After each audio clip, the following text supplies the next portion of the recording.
in this one, it's kind of what we've said about, it's paraphrasing, but basically like, say the day of Nick Saban just going out and recruiting, hey, come to Alabama. Yeah. It's over. Like, it's the same thing with any major college football program. Just pitching your name in these kids' living rooms with their parent, that day's over. Yeah, but here's the thing. I think that Nick Saban will adjust to it quicker than Dabo. And I say that because of the new thing that he's doing now, where he's going to go on Pat McAfee's show every Thursday. That's something that you didn't used to see Nick Saban do. He didn't want to have nothing to do with the media. And now he's like taking time out to do something new. So I could see him being like, all right, obviously now after they lost to Texas, like, we got to change something. What we're doing ain't working. Yeah. I ain't going out like this. And honestly, I think Saban's style of coaching is not as attractive as it used to be. No.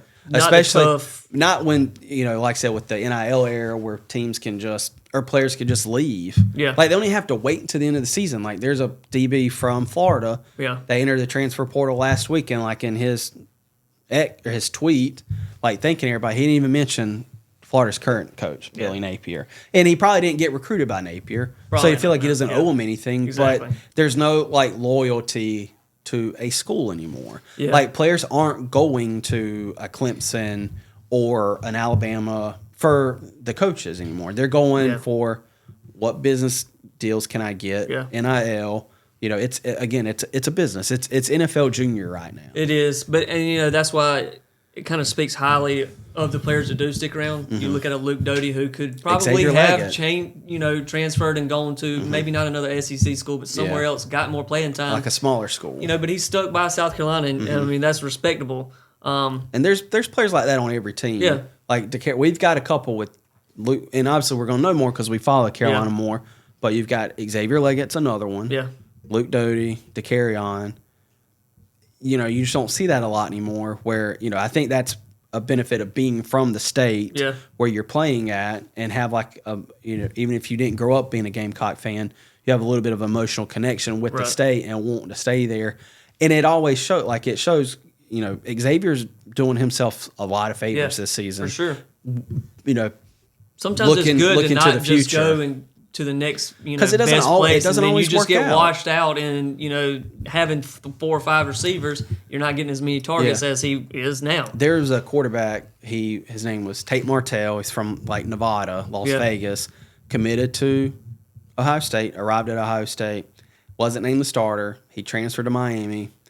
Wasn't named the starter. Then he transferred to another program. Wasn't named the starter. And it's like the grass isn't always greener on the other side.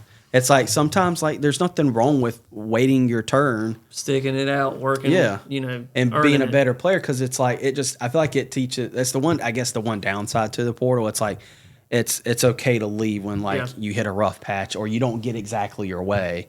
But sometimes people use it for the benefit, like going from a smaller school to a bigger school. Yeah, I mean, obviously, if you can go from a smaller school to a bigger school, or if it's a situation where you came to the school for a coach and a style of play, and then maybe they move on from that coach and they bring in a completely different style. It's just not going to benefit. But the guys that are just like, all right, you're not playing me, I'm gone. Yeah, exactly. It's not really benefiting anyone, because you hardly ever see someone just say like, all right, you're not giving me what I want here, I'm going somewhere else, and then them thriving, elsewhere. And it's I feel like sometimes, looking at Jaheim Bell from last year, I think he knew he was leaving. And he was already being courted halfway through the season, which is not a big deal. For him, it sucks, but at the same time, they weren't using him like he probably should have been used. Our offensive coordinator stunk. So I think if we'd have had Loggins last year, I think Jaheim Bell probably would have stayed. Probably so. But also I feel like we upgraded. Yeah. In the tight end room as a whole. So